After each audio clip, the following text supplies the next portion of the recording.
कहीं किसी के बेटे की मौत हो गई। यही संसार है। जितना आप संसार में जाएंगे उतना ही दुख है, उतना ही उलझन है। और जब आप निरंकार की तरफ बढ़ते हैं तो आपको सुकून मिलता है। कितना भी अगर मन आपका खिन्न है, अगर आप सिमरन कर लेते हैं तो आपको एक सहारा मिल जाता है। आज हम लोग अमीर के पीछे भागते हैं, बड़े के पीछे भागते हैं, लेकिन धन में कुछ है नहीं। धन, जायदाद, अमीरी, गरीबी, अगर ज्यादा अहंकार है तो हम जब जहाँ पर लाश जलाई जाती है स्मशान पे जाके देखें कि बहुत पैसे वाले उस मिट्टी में दफना चुके हैं। जिसके पास बहुत धन दौलत है वो भी उसी कफन में लपेट के जह चुके हैं। जिंदगी चंद दिन की मेहमान है। जब हमको ज्ञान मिला ये सदगुरु का तो बहुत हम भाग्यशाली हैं कि आज आप यहाँ बैठे हैं। नहीं तो कई लोग अस्पताल में, कई लोग कचहरी में, कोर्ट में, कोई अस्पताल में, कोई एक्सीडेंट, कहीं कहाँ पर कौन कौन किस रूप में है। आप कितने खुश नसीब हैं कि एक एक पल आपका अच्छे से बीत रहा है। अभी आपने सेवा दल इंचार्ज की बात सुनी, कितना दुख भरा कि हम हो सकता है ना रहे। सत्संग जी, ऐसा दिन ना आए कि हम ना रहे। अब उनके पिताजी का तबीयत खराब है, उनका भी मन था समागम में, लेकिन आज वो अपने पिता के तबीयत को ज्यादा महत्व दे रहे हैं कि हमें उनको लेके अस्पताल जाना है। आज आप परिवार में जो भी जिसके पास होगा वो मदद करेगा।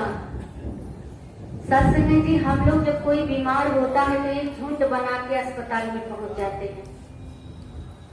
सत्संग जी, ऐसा ना करें। हम 10 लोग जाएंगे, अगर 100 रुपया दे दे, एक को भेज दे, ये एकता है। बाबा जी यही चाहते थे। बाबा हरदेव जी आपसी प्यार चाहते थे। बाबा जी से तो सब प्यार करते थे, लेकिन बाबा जी आपस का प्यार देखते थे कि अगर हम 10 हैं, एक बार बाबा जी से लोग पूछे कि बाबा जी हम लोग कर्म कांड से हट रहे हैं तो भाई बिरादरी छोड़ देगी, तब क्या करेंगे? बाबा जी ने कहा कि आपका इतना बड़ा परिवार है कि आपको भाई बिरादरी की जरूरत ही नहीं पड़ेगी, क्योंकि आपका परिवार इतना जुट जाएगा कि वो लोग भी बेबस हो जाएंगे आने के लिए आपकी एकता देख करके। तो जब हम एकता बना लेते हैं, प्रेम बना लेते हैं, तो ये परमात्मा वहीं प्रकट हो जाता है। अभी आप बहन जी से सुने कि ये जगत केवल व्यवहार लायक है। आप जान दे करके किसी से प्यार करिए, दिल दे दीजिए, कितना भी आप प्यार करिए, लास्ट में आपको दुख ही मिलेगा, सुख नहीं मिलेगा। आप अपने औलाद से बहुत प्यार करते हैं, लेकिन वही औलाद आपको ठोकर मार देती है।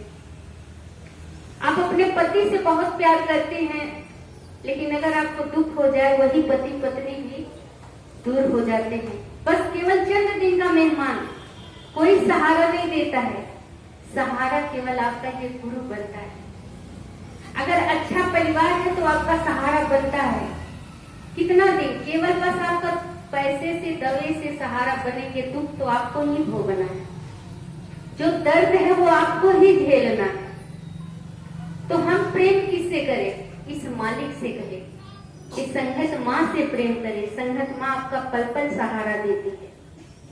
कोई भी दुख हो, कोई भी मुसीबत हो, आप संगत में आ करके जब अति कठिनाई आके मन को हैरान करे, निरंकार आकर के हर मुश्किल आसान करे।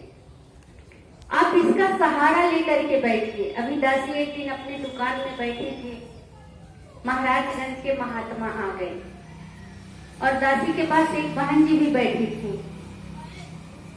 दासी के गले में 10 रुपया था। बहन जी से कही कि बहन जी जाइए बिस्किट ले आइए।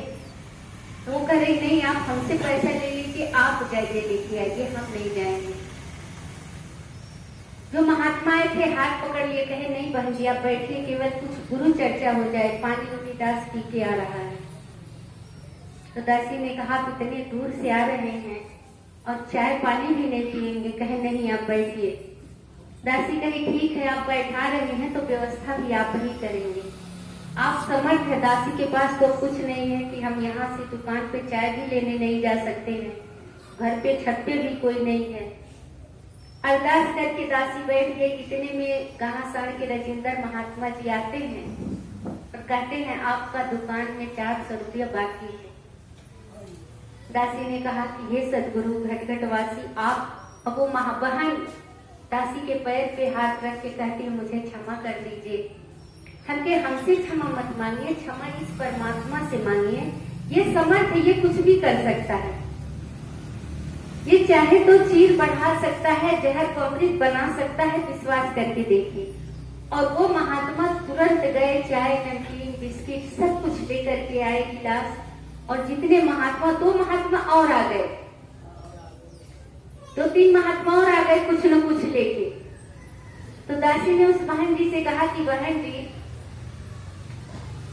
ये देने वाला बहुत बड़ा है।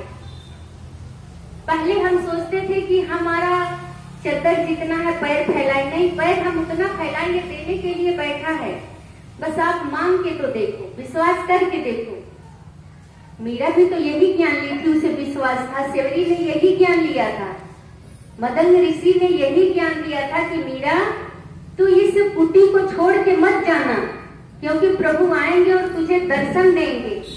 मीरा ने अपने गुरु का विश्वास किया और उस कुटी में रह गए और राम को आना पड़ा, दर्शन दे के गए। मीरा को भी विश्वास था कि मैं जहर है, मैं इसे पी ले रही हूँ, मेरा कृष्णा मुझे बचाएगा। ये निरंकारी मिशन कोई धर्म संप्रदाय नहीं है, केवल आपको अध्यात्म ज्ञान देता है कि हे इंसान, जिस लिए तू इतना भाग दौड़ कर रहा है, जिस धन दौलत के लिए तू भाग दौड़ लगा रहा है, क्या वो साथ देगी?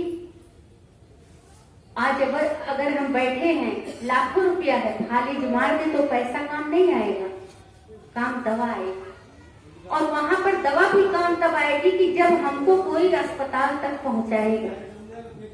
रोड पे एक्सीडेंट हो जाए, लाखों रुपया जेब में है, काम नहीं आएगा। काम तब आएगा कि जब यही इंसान हमको अस्पताल पहुंचाएगा, और जब एक इंसान बैठ करके दवा सुई करेगा, तब हमें उस पैसे का लाभ होगा। बारिश हो रही है, करोड़ों के रुपए पे हम सोए हैं और खाने के लिए कुछ नहीं है, तो उस रुपए से हम कुछ नहीं कर सकते।